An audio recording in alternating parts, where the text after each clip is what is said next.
Hey everybody, welcome to the Addiction Unlimited podcast, where you get to learn everything you want to know about addiction and recovery. I'm your host, Angela Pugh, co-founder of Kansas City Recovery, life coach, and recovering alcoholic. To learn more about me, you can listen to episode 0 on your podcast app or find us on the web at addictionunlimited.com. Hello, my friend. Welcome to episode number 212 of the Addiction Unlimited podcast. I'm your coach, Angela Pugh, life coach, recovering alcoholic, and entrepreneur. And this is a coaching podcast where I help you get control of your life back. Something that's been coming up constantly in my world is overscheduling. And I know that doesn't come as a shock to many of you because a lot of you give me a hard time for doing so much anyway, but I definitely catch myself in these periods of time where I'm really overscheduling myself. And it's not intentional, right? It's usually when I'm kind of just having a lot of fun and I'm like, oh yeah, I'd love to do that. Yeah, sure, I can do that. Yeah, let's connect. And then I catch myself in a spot where I'm feeling really tired and run down. And I'm like, okay, now we need to look at this. And my life definitely in the last several months has gotten fuller. I had my baby brother and his family who used to live in Denver moved back to Kansas City, and they live really close to me. And that little nephew is 2.5. And he's one of the coolest kids I've ever met in my life. So it's really hard for me to not go to their house like every single day and play with my nephew. So that has been a struggle. Of course, that's a beautiful struggle. But also, you know firsthand exactly what I'm talking about. You just have so much busyness. And if you've been listening to me for any period of time, or if you're a member of the membership community, Sober Society, or the VIP community, or you work with me individually, you know I'm a huge proponent of taking care of yourself and having fun.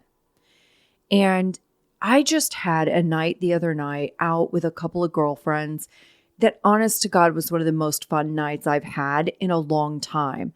And I think I didn't realize how much I needed it until I was like driving home and I was like, oh my gosh, like I just feel so happy and elated and grateful and all of those wonderful things, you know, because I've just been really busy in recent weeks. And again, I've caught myself overscheduling my time and running around like a crazy person.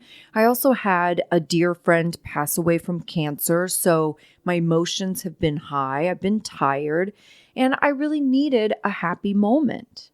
You've probably heard me say this a million times.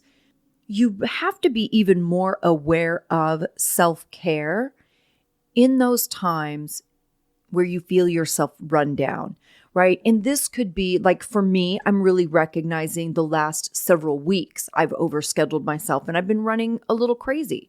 However, the same thing can happen just in an afternoon, right? If you have a conversation with somebody you care about and it doesn't go well, maybe it's awkward, maybe you disagree a little bit, maybe your boss says something a little off to you that gets you questioning things. It can be something that small also that will leave you emotionally in a vulnerable place. And when you have one of those moments, that's when it's super important to have some self-care. Take some time and figure it out to refuel yourself. That's what you really have to do. Whenever you are in a time of stress, whether it's work stress or a difficult day with your kids, an argument with your partner, any of those things, when life makes a withdrawal from your emotional and physical wellness, in that time, it's more important than ever to take the time to refuel yourself. Do something fun to make you laugh or have some quiet time to yourself. Whatever it is that makes you happy and restores your energy, take extra time to do that because it leaves you vulnerable. When you spread yourself too thin or you have an emotional situation you're dealing with, then you are vulnerable to all kinds of bad decisions. And we all get caught up in life, right? You're doing work and dealing with deadlines. You're doing kids and sports and practices and their friends. You're doing dinner and homework and bath time and trying to have some sort of adult conversation with your partner and deal with the rest of your family. Some days all of that goes smoothly, and some days it feels like an absolute mess and you just want to sit down and cry. I've had several of those days in the last few weeks that I just ran myself too tired. Really, that's what it comes down to, just too tired. And that's when you need some time to refuel. So my amazing girlfriend came across this new spirit-free Sunday thing in my city and asked if I wanted to go. Spirit-free meaning alcohol-free, right? No spirits. Of course I wanted to go. So I reached out to my Kansas City crew, all my girls that are local, that have worked with me. We try to get together regularly. So we made reservations and a few of us went to this incredible place, and it's just beautiful and upscale. It was right up my alley. It was a stunning venue. And you guys, we laughed, we ate food, we had these beautiful mocktails. We talked about skincare, we talked about boys, we talked about our favorite TV shows, and it was one of the best nights I've had in a long time. I'm so grateful for friends and for opportunities like that.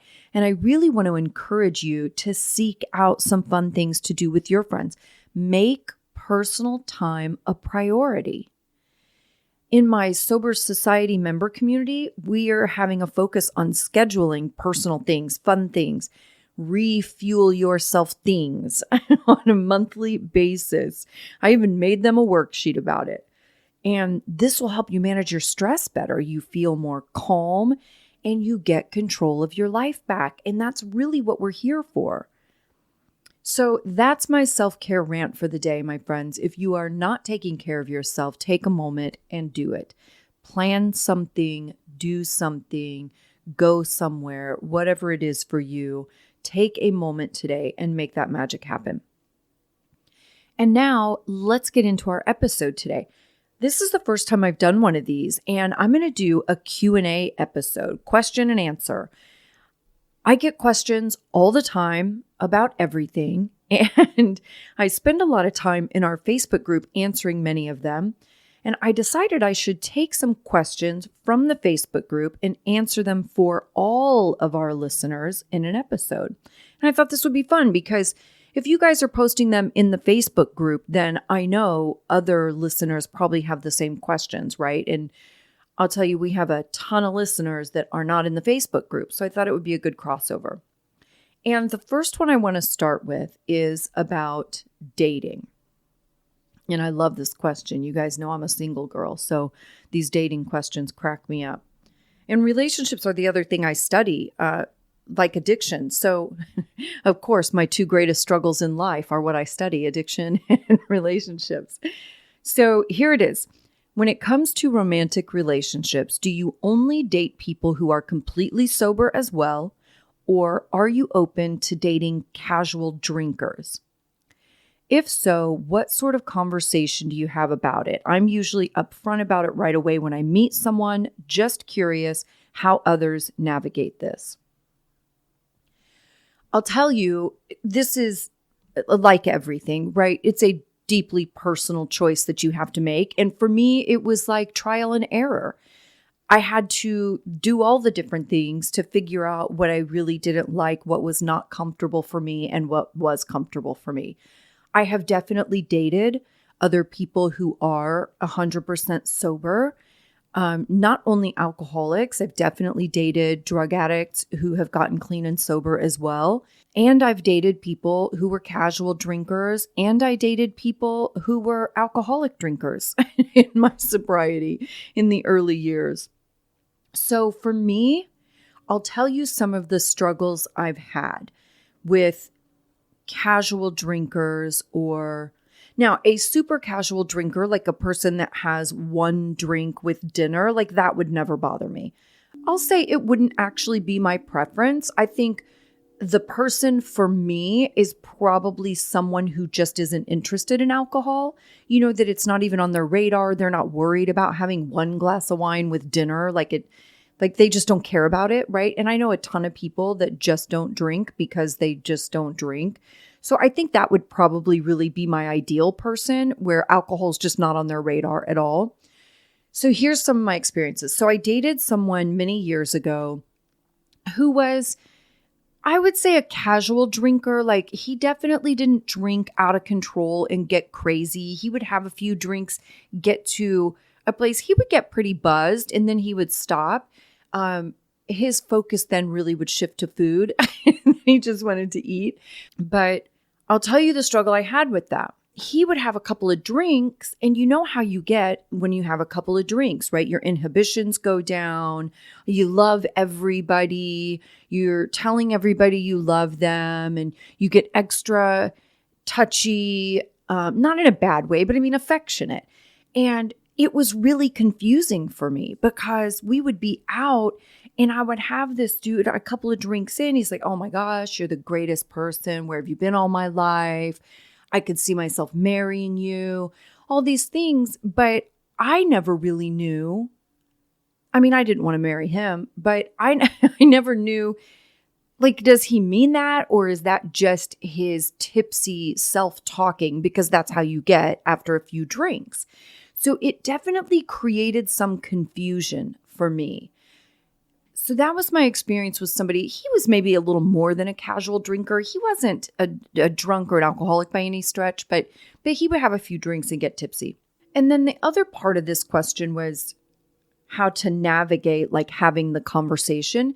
So obviously for me, I think this conversation is a little bit different because I'm so public about my recovery. It is my most proud accomplishment in my life. And like, I would never hide it for any reason. It's the greatest thing that's ever happened to me. So I'm super proud of that, right? I don't have any fear about sitting down and having a conversation, saying I don't drink. Like, none of that bothers me.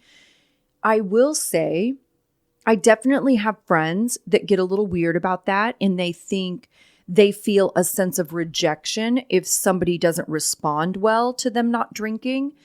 And I understand that too, but my train of thought has always been, there are a lot more people that aren't going to be a right fit than people that will be a right fit. So for me, I'm happy to weed those people out, right? Like, listen, if me being sober is a deal breaker for you, fantastic. Like, let's figure that out and move on. I don't need to waste your time. Let's not waste my time. Like, I love that. I love that moment when you go, "Oh yeah, this isn't going to be my person." And you could just have that conversation. Everybody can move forward. But I know other people definitely internalize those things as rejection, right? They get sad if it doesn't work out, or if somebody doesn't like something about you, you make it kind of a personal thing and get sad. For me, I love it. I'm just like, yeah, kick ass. Let's rule it out. Absolutely. Wish you the best. But I know one of my girlfriends in particular, she does the dating apps and stuff. And she has been like, I don't know how she's doing it right now, but I know in the past she has been more private about being sober.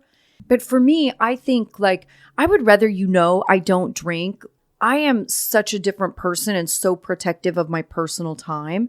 So I want to have all of that, like, squared away before I ever take time away from my dog or my family or my work to go meet somebody in person, right? I don't want to walk in and be surprised. So for me, if I were doing dating apps, like, that would be, or if I didn't have it on my profile, maybe that would be a part of a first conversation in figuring out where to go. Like, that's an easy thing to work it in. Like, yeah, I don't drink, so I don't want to go somewhere that's really like nightclubby or super drunk. Like, I don't mind a restaurant that serves alcohol, great, but I don't want to go sit somewhere where the point of being there is to get wasted. Like, that's not my vibe. I'm not in my 20s. I'm a grown up. I want to go to a grown up place. So it would be easy to me to work that into a conversation.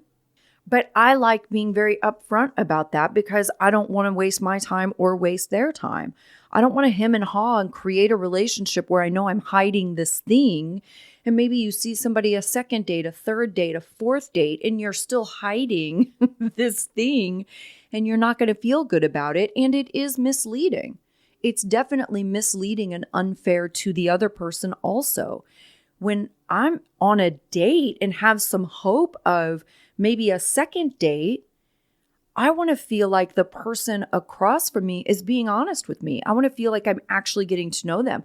And again, being secretive is different than being private. It's okay to be private. Obviously, you don't sit down on a first date and spill all your drama, but I think that is a very important detail that I want to be honest about from the beginning. So there's my dating experience. And I'd love to hear from you guys too in the Facebook group. I would love to hear your thoughts and what your experiences have been with dating. So we can continue that conversation in the Facebook group after the episode.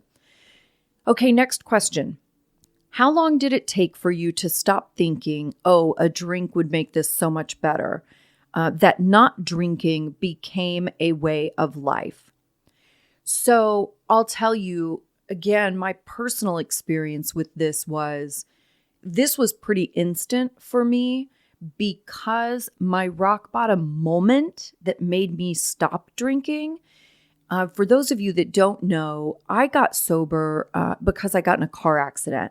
I was in a car accident, 70 miles an hour on the freeway. I hit another car, and there was a moment that I thought I killed the person that I hit. And I was standing on the side of the freeway trying to figure out how I'm going to call my mom and tell her I just killed somebody. Like, that's really what was going through my head. And the real drama in all of that, the person I hit was fine, by the way. I was the only person injured. And the real drama behind that for me was I was so selfish, as we all are in our addictions, right? I was so selfish. I knew I could hurt myself. I did not care about hurting myself, but it never crossed my mind that I could hurt another person. And so being in that sort of state of shock, I would assume, I was probably in a little bit of shock after my accident. From that moment forward, I never thought a drink would make anything better. Drinking was no longer a way of life for me from that second forward. I did not spend a bunch of time worrying about my old life. I did not spend a bunch of time worrying about anything, to be honest with you. All of my energy and focus just went into building my new life. That's all I cared about. I knew whatever I did as the drinking version of me, I did not need to be doing as the sober version. So I went against everything that was comfortable, right? You hear me talk about all the time, you have to get comfortable being uncomfortable because I can't stay in my comfort zone. My comfort zone was drunk. So I don't have any business there if I'm trying to build a sober life. I had to get out of that comfort zone in every way. So when something was happening throughout my day, if my brain's instant response to something was, oh, hell no, I'm not doing that, then I knew I needed to do that. Like, that's how I lived my life. Whatever my brain told me, I did the opposite because my brain was trained to be drunk in that comfort zone and to be selfish and to be passive and to be miserable and to be lazy. You know, my brain was trained to be all the things I didn't want to be any longer. So it was a pretty big moment for me. And I think, you know, this is the sad part. We talk about rock bottom all the time, and people are now wanting to stop drinking so much earlier in the process before they have a really bad rock bottom moment. And at the same time, I think this is one of the struggles because if you don't have a moment like that where something clicks in your head and says, dude, you cannot do this anymore.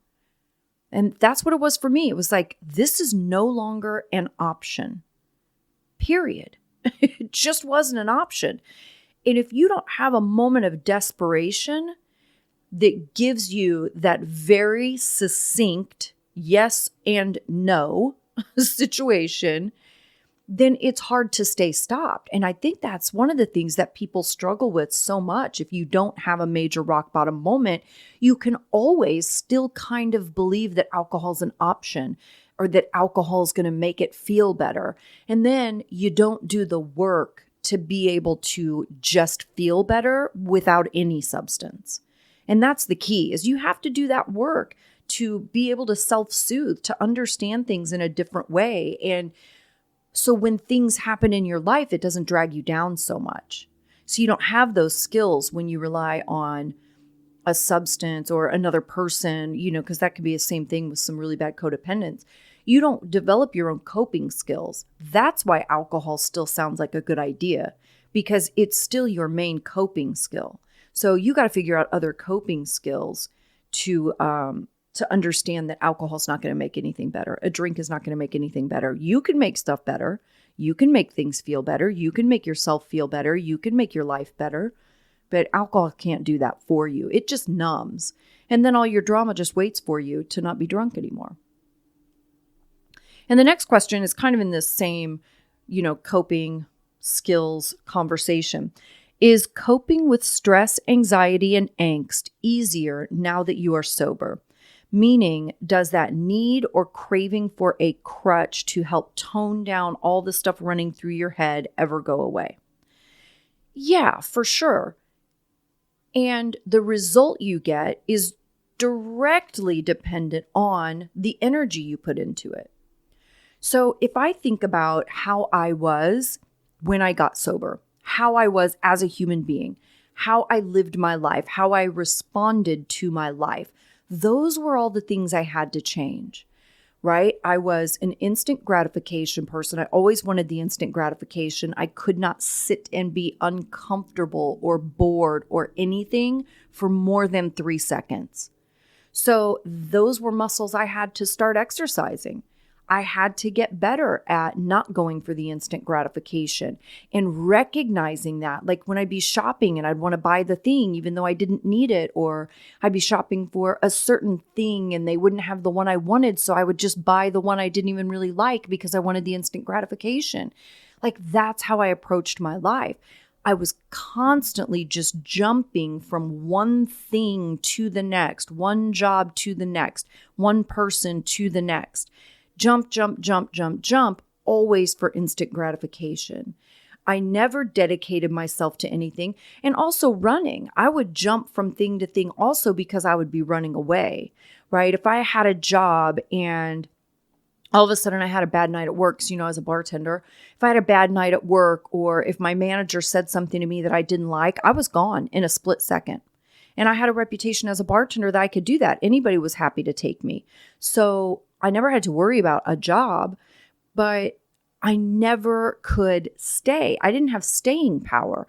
I couldn't stay and work through an uncomfortable situation or conversation. I would just bail. I was always running away.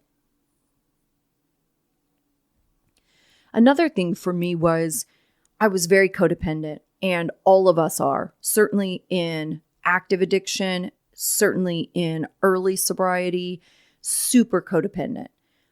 And that caused me to make a lot of really crappy decisions. And when you're making crappy decisions, then you are going to create crappy circumstances.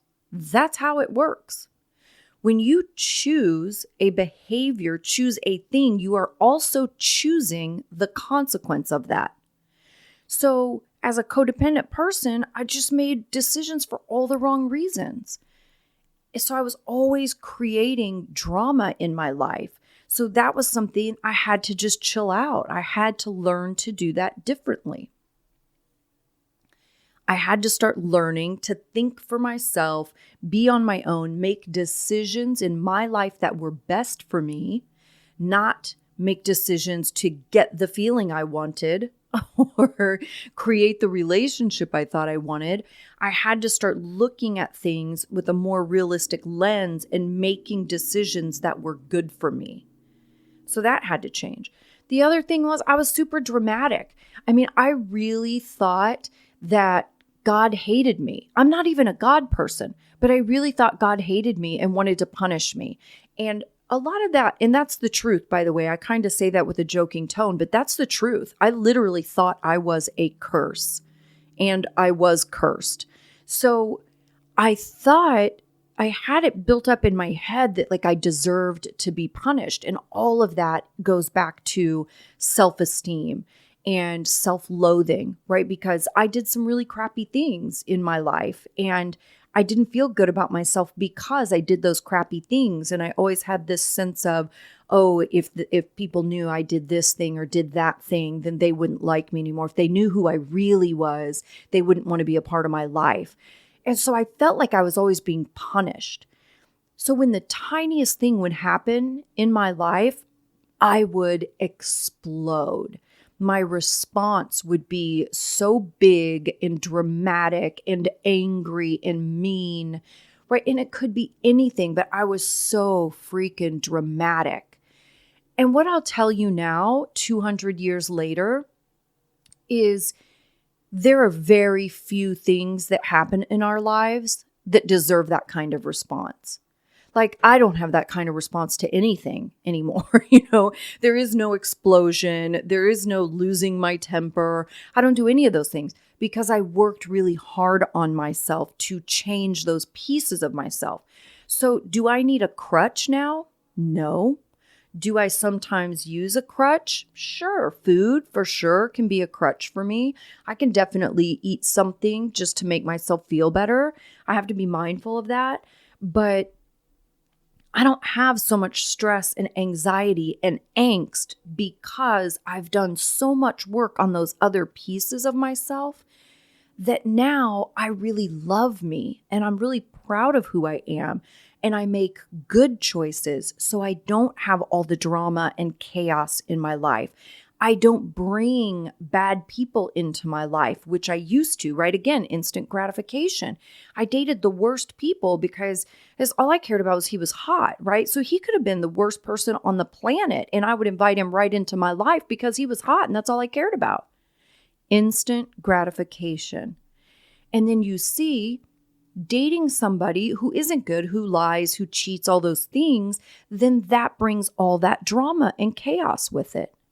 So all this stuff is connected. But when you sit back and take a breath and you get yourself together and you do this good work on yourself, then you don't need a crutch so much. I hope that answered that question. That was a good question. And this last one, this is the last question I chose, and it literally just cracked me up, and it goes perfectly with the conversation we've been having too about ourselves. It says, honestly, how many of you actually really do have or believe in a higher power, or you're only saying that to pacify the group?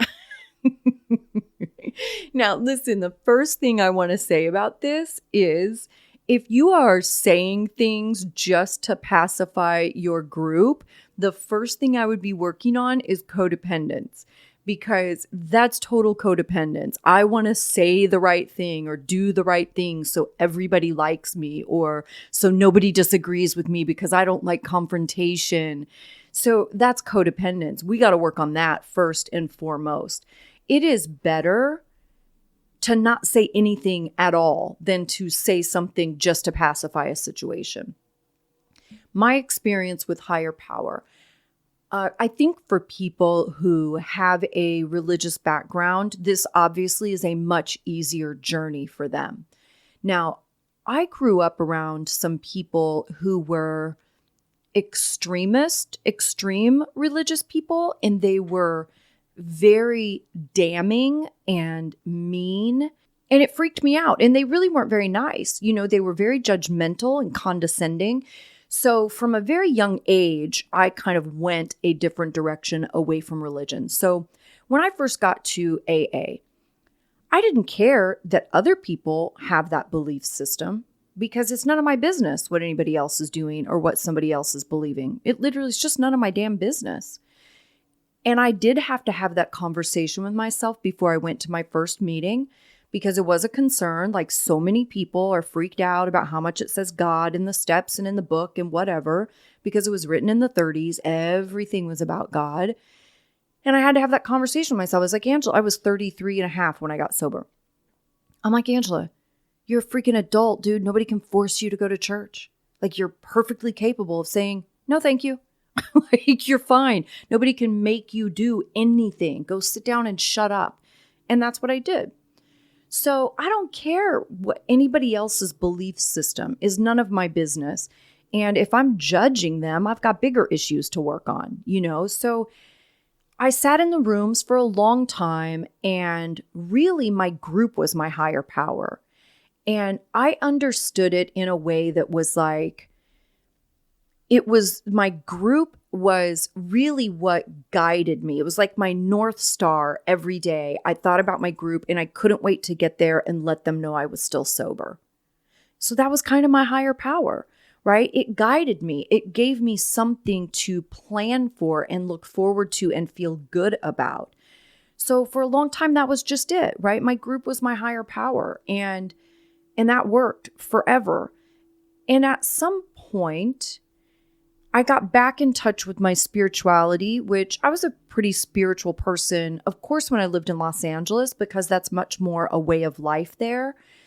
And once I got sober, I started really getting back in touch with that piece of myself.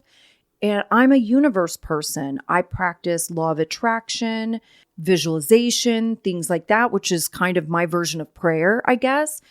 But I have a very loose sort of belief system that is probably a hodgepodge of many religions, to be honest. I don't know that I would say I follow any one thing, but I absolutely have an understanding that there is a greater purpose than me, right? And I don't believe in coincidences. And I've had so many situations, as when you really think about it, you could all recognize, the person's name crosses your mind that you haven't seen in 5 years, and the next day you run into them in the grocery store, right? Like, I don't believe in coincidence. I believe those things happen for a reason. I believe everyone is brought into my life for a reason. I am brought into everyone else's life for a reason. All of these things have purpose behind them. So that is my higher power story. When I didn't have a higher power, I sure the heck wasn't sitting in there telling people I had a higher power just to pacify the group. I mean, that's not really my style anyway, but it just wasn't something I talked about. I just didn't really engage so much in those conversations. That's when I would get more quiet and listen and observe, because there's the principles of a traditional God relationship versus a Buddha, Allah, universe, whatever thing you might practice. I think a lot of the principles are the same. Don't kill people, don't steal. I think the premise underlying everything is that we all want to be good human beings, most of us. So I don't need to judge anybody else for what their belief system is if it's different than mine. And I certainly don't want to be judged for mine. But if somebody wants to judge me, they're perfectly allowed to. It's none of my business. Don't say anything to pacify the group, right? Because that's a whole other thing. Work on some codependent stuff and get comfortable with who you are and build your sense of self and know where you stand. And then you don't have to say anything to pacify your group. The other thing I would say on this is, don't pressure yourself. Don't be in a big freaking hurry to figure it out like you have to have all the answers. It will come to you in time. All you have to do is be open and listen. See, that's how I started to understand the concept of a higher power, was by listening to other people talk about it. And I was like, oh, okay, that makes sense to me. Like, yeah, I get that concept, and that does make sense. They say God moments, like I was talking about. You think about somebody you haven't thought about or haven't seen in 5 years, and you run into them in the grocery store. That's, in AA language would be a God moment. For me, that's a higher power moment. Other people call it a God shot, right? To me, it is intentional though. So don't think that you have to have all the answers. You have to know exactly what your belief system is. Just get curious and get quiet. Don't worry about what anybody else is thinking about you or what you're thinking. Just get quiet and listen and start to gather information. And you will develop your own sense of what makes sense to you. And that's the important thing. You just have to know what makes sense to you. I hope this helps you guys. If you want your questions answered, get in the Facebook group, put them in there. What is it? Facebook.com/groups/Addiction Unlimited. You can find us there. We'd love to have you. Tons of support and love and incredible humans in that group. I'm so proud of you guys, everybody that's a member there. And I will see you in that Facebook group. I hope you're having a fantastic day, you guys. I'll see you next week. You've reached the end of another great episode of the Addiction Unlimited podcast. Candid and honest conversation about addiction and recovery. Be sure to visit us at addictionunlimited.com to join the conversation and access show notes and links to everything we talked about. Love this episode? Please take 30 seconds to subscribe, rate, and review on iTunes to help us improve and give you the information you want. Thanks for listening. See you next week.